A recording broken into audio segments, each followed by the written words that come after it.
So this movie is made in conjuncture with your skull drawing assignment. Now, your skull drawing assignment, obviously, I don't have a skull for every one of you to take home with you, so I'm actually going to shoot some photographs for you of the skull in different positions and different lighting for you to use with my digital SLR, so you can get really big photographs from the pictures I upload. But I'm going to make a movie because we're going to utilize a middle gray piece of paper to draw into with both a darker value tool and a lighter value tool. First, I wanted to talk about the fact that I'm going to draw my skull in this natural light. Natural light is like the most beautiful light to draw in, but it has real downfalls in certain types of situations. So you'll see that my skull right now has some light that's hitting it on the frontal bones, but then the area where you have the parietal bones, the temporal foci, occipital bone, process of the mandible, that kind of stuff is in shadow. And I want to draw and enhance that relationship between that light section and the dark section, but of course I'm using natural light, and so that light is going to change and shift and move throughout the length of the drawing. You just saw right there there was a shift in the shadows.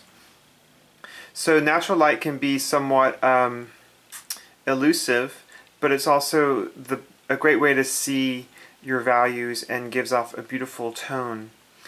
So it's worth sort of dealing with it. Professional artists, when they make their studio, will sometimes search for the perfect lighting. I don't have that liberty where I live. But I still like to use natural lighting when I can. So anytime that you'd make a drawing from natural lighting, you would sort of, in my opinion, write down the time of the day that you start your drawing. And usually within an hour, your shadows are going to be so different, depending on the time of day, that you have to stop and come back to that drawing again at the next time, or the next day at the same time.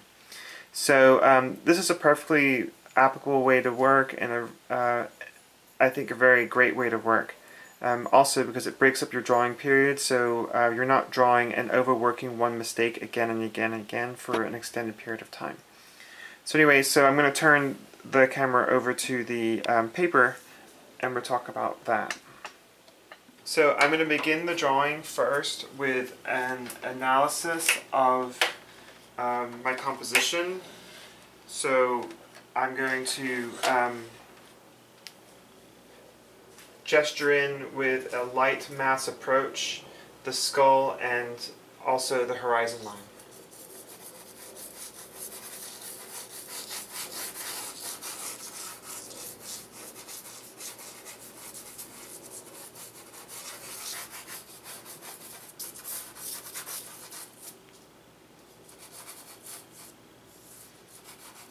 So with this mask, because it's really important that you retain the tone of the paper, I'm just going to start looking at my darkest values.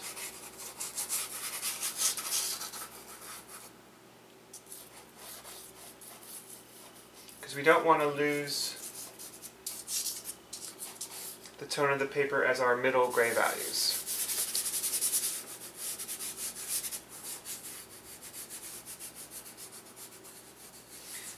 We have tools that we can change our drawing with, the eraser, and also we can think about using the white as well. But the white is going to change the temperature of the charcoal and turn it into a very cool color, so it becomes a color thing. So we want to be very cautious in how much we use.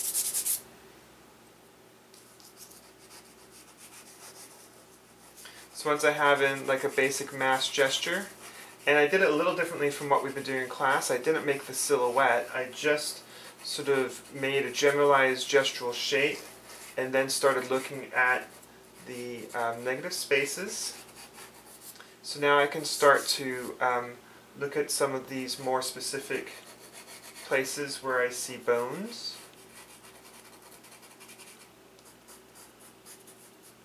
And to build up the drawing. Now again, you're going to be thinking of the paper as your middle tone value, so you're only really adding darks right now. Remember that the drawing should be loose and should be changeable and malleable.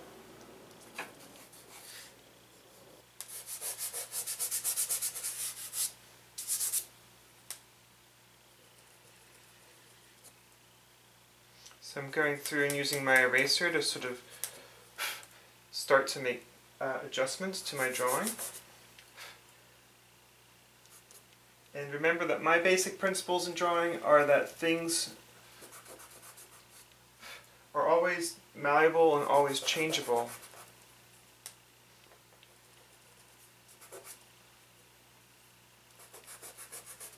And through making drawings that are unspecific in the beginning, we can build up our drawing to a place where it's accurate and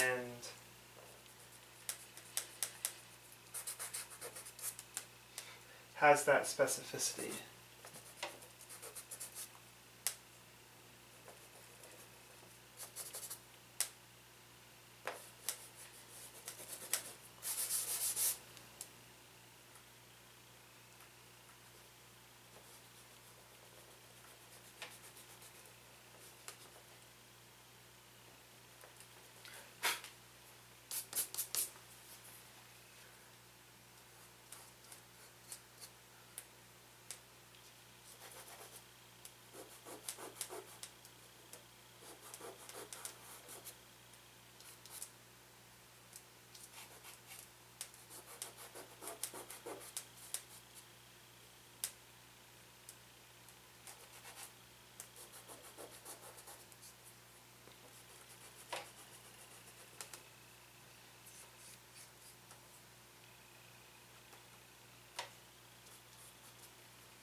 So all along I've been working on this gestural mass drawing, and now I'm getting into sort of like the nitty-gritty of placing things where I think they really definitely are going to be in terms of their final locations.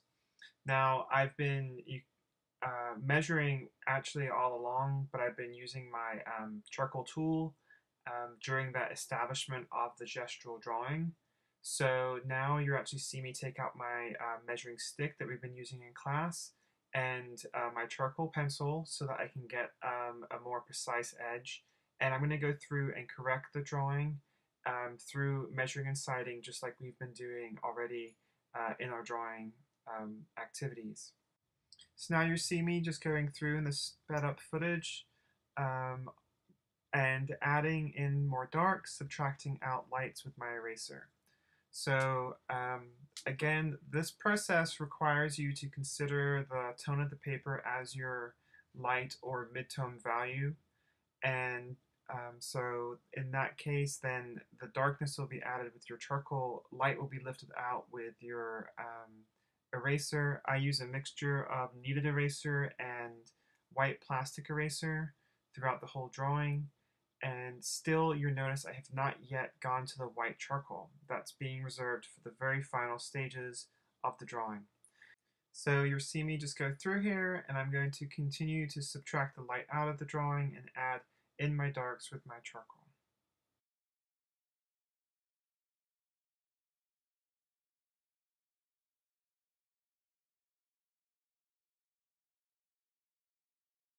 So here I go in now with my white charcoal, and I'm just applying that white charcoal to the highest lights that I see, so the pure highlights, and then I'll blend it into the darks that are around it and the midtones that are around it with my finger.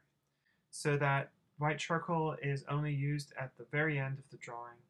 Again, you have to watch out because it will create a color temperature shift um, with the charcoal. So be cautious in how much you use. Remember that it is your highest key value, and so it should really be used to really make certain areas of the drawing sing and to add to the dimensionality of the forms. Now you see I'll go through and I'm going to work up the lights. The drawing isn't finished just because I've gone to that white charcoal. I'm going to continue to apply darker values as well because I'm bringing in that really high key value, and so as a result it's really going to affect my low key values too in terms of the relationship between that pure light and the idea of total darkness. So keep going through the drawing, adding and subtracting, and building up the dimensionality of your forms. This drawing isn't fully complete, but this is what it's looking like right now.